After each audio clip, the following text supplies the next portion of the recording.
The meeting point of individual quality and tactical structure is the balance that all top managers strive to hit, but the truth probably lies in that there is no right balance between these 2 points, and that the real quality lies within the implementation of the two together. But this dilemma doesn't present itself any clearer than at Real Madrid with Carlo Ancelotti at the helm, a manager who, by his own words, isn't someone that abides by a strict philosophy, and that his tactical plan revolves around the players he has at his disposal. He doesn't want to limit their quality by forcing them into a role best suited for a system. He wants them to play their game. There's something old-fashioned about that approach, but you can't deny the results. Well over 2 decades of consistent success across Europe, demonstrating his qualities. But right now we are seeing the second coming of a Galacticos, which is a team of fantastic individuals, stars of the world game. But does that make the best team? Well, this is what we're going to look at now and see whether Carlo Ancelotti is getting the best out of them. Real Madrid initially build up with a 2-4-4 structure with the holding midfielders in between the fullbacks. This means that the front four have freedom that is making or breaking this system. Vinicius Jr. and Rodrigo occupying the left and right wing respectively, with Jude Bellingham playing as the 10 with Mbappe as the 9 in number and position. And although I just wasted time talking about them positionally, this is more of just the framework that they operate in. Positionally, it is quite fluid. You can see Rodrigo and Vinicius central with Bellingham and Mbappe on the wings, or any real combination of that four. It also isn't necessarily in that formation, as sometimes you can get Vinny, Mbappe and even Bellingham occupying and overloading the left-hand side, and in extreme cases Rodrigo as well. On one hand, this lacks balance, and it's easy for the defensive line to congest over to one side. On the other hand, that's a serious level of quality and the numbers to back it up, and no defence will want to deal with that. In this front four, there is a serious threat level in behind the opponent's defensive line from deep, with fantastic acceleration and pace. This, of course, would leave the defensive line to naturally drop a little bit deeper, but the issue with that is that this front four are a threat with the ball at their feet as much as they are without it. All exceptional ball carriers that will attack a defensive line with incredible pace, close control and flair to make them serious one-on-one threats, and all more than capable of entering the box with their dribbling and creating a goal-scoring opportunity for themselves or for others. And with the direct movement of the remaining front four, it also makes it impossible for defenders to double up on a player on the ball, especially within transition. This does present an issue though, and that's within the build-up for Real Madrid. Since Toni Kroos's retirement and Luka Modric's role in the squad diminishing with him being 39, there is a lack of a world-class progressor of the ball from deep, and as we'll discuss soon enough, there are some severe drawbacks from playing Luka Modric, especially in the bigger games. This means that under pressure, the Real Madrid midfield can play the ball backwards to their centre-backs, or even Courtois, where the ball will usually go more direct from these areas. This doesn't mean that the ball's going forward without quality. Courtois is underrated with the ball at his feet, and Rudiger's a fantastic passer of the ball, as is Tchouaméni, who has been forced to play centre-back a lot through injuries. But, generally speaking, the more direct you go, the more likely you are to lose the ball. And if it's not reaching either of these attacking players to feet or in behind, then with maybe the exception of Bellingham, they lack a real physical profile in the attacking line to win those 50-50s in the air. Valverde, Ceballos and Camavinga all have fantastic athletic qualities, brilliant engines, and are all very good in their own right with the ball at the feet. But the level of passing from the deeper position, especially under pressure, just isn't the same. They use the first passing option that appears to them too easily, instead of taking a touch and assessing the picture to play through the thirds. This can lead to a level of frustration within the forward line. And this frustration manifests itself with one of the front four dropping deeper to get on the ball to progress it. Usually Bellingham. Bellingham moving deeper in the build-up phases, especially when Real Madrid's fullbacks start moving up the pitch, which they do as the attack progresses, whether that be inside or outside of the winger on the side. Bellingham could drop into one of those positions that's vacated. The issue is that Bellingham's impact on a game weakens the further he gets away from the opposition's goal, despite what most England fans tell you. Bellingham's qualities are at their best when it happens in an instant. He receives the ball in between lines, under pressure, can roll his marker, turn and play a lovely through ball to the players making movements in front of him. His technical play in the final third is world class, not just in the centre of the pitch, but even out wide. His crossing from deeper positions to hit space in the box is brilliant, and having him to balance out their pace and penetration is sublime. His arrogance is what makes him the player he is, but getting carried away and coming too deep to look for the ball is not where he's best suited. But with a playmaker in the deeper areas, maybe even one of his supposed best friends that he can have a bit more trust in these deeper areas, will allow him to feel more comfortable remaining within the defensive and midfield line of the opposition to receive the ball in those areas. Vinny Jr. and Rodrigo can also drop in a little bit deeper to mix success. Again, a bit like Bellingham, not completely useless, but not where you want him to be. Mbappe, however, should never drop deep, and his focus should consistently be on occupying the defensive line of the opponent, probing it with movements from all angles, depending on the position of the player on the ball or getting the ball and running at players, which admittedly he really struggled with when the season first started. As we've spoken about before, the fullbacks of Real Madrid can push forward, whether that be to supply the width or to make underlapping movements inside the wingers. Lucas Vazquez is typically more attacking on the right. As with the overload on the left-hand side, Rodrigo is the player that probably needs the support more than the other forwards in these areas. Also, with the overload being on the left, it could also offer a lot more space for Madrid to attack on the right, to get into positions where they can cross into the box with relative ease, and those players on the left could make movements inside.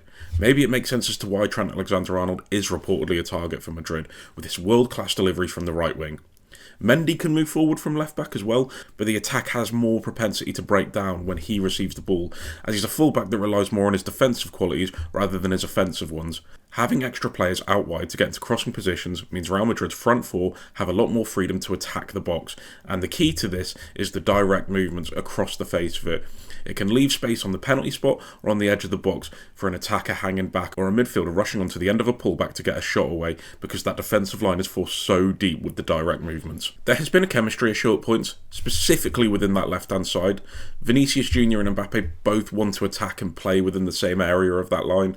Vinny is maybe a little more comfortable out wide, with Mbappe more so in the left half space, but Vinny's one-on-one attacking play will generally have him moving towards the position Mbappe is in, who, when he is at his most frustrating, can be a little bit stationary with his positioning.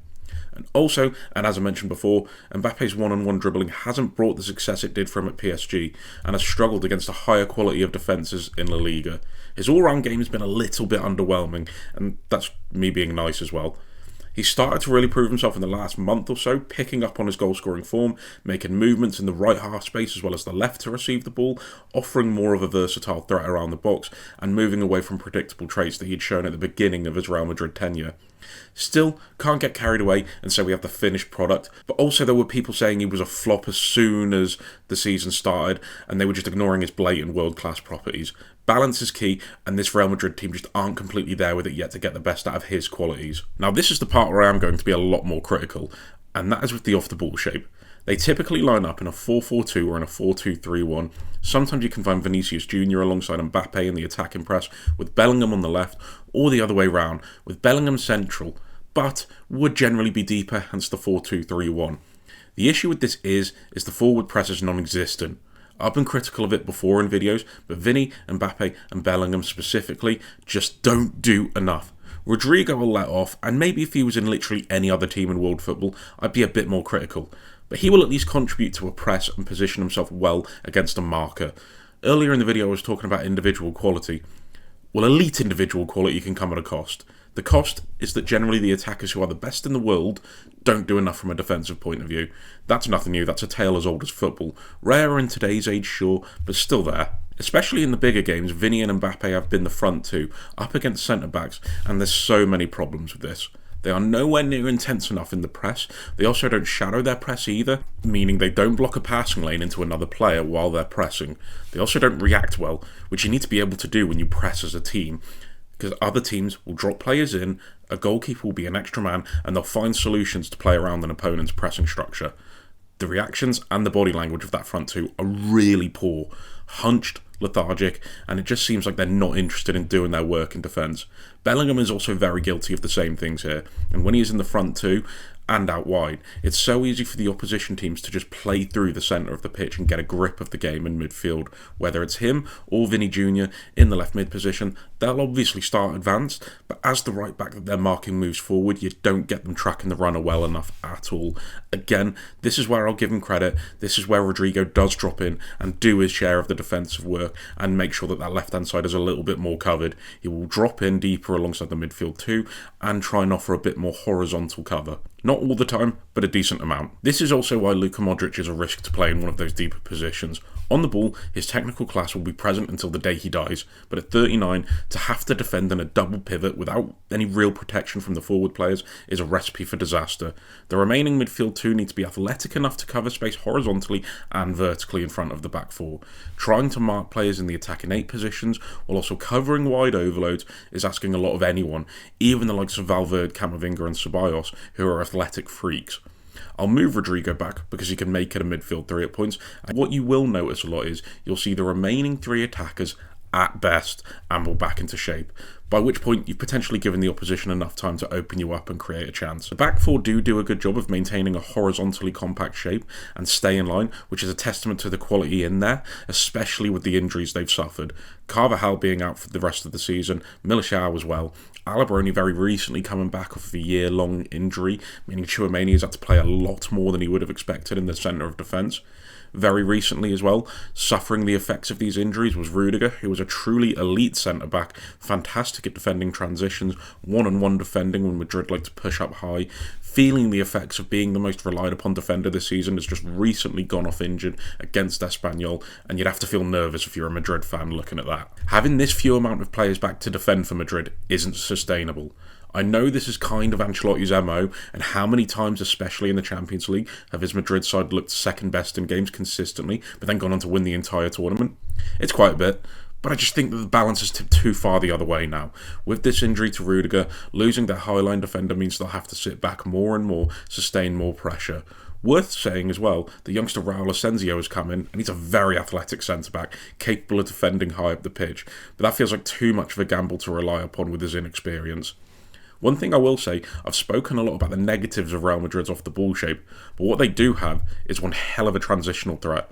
Call it cheating with their positions if you like, but what defence that could end up only being about 3 or 4 men strong would want to deal with Vinny Jr. or Mbappe running at you, or in behind you, not to even mention Bellingham and Rodrigo contributing as well. It's a cheat code, and the chances that they create from these situations are enough to make an opposition team not want to commit as many players into the attacking stage as they normally would, with the threat of a devastating counter-attack being the consequence.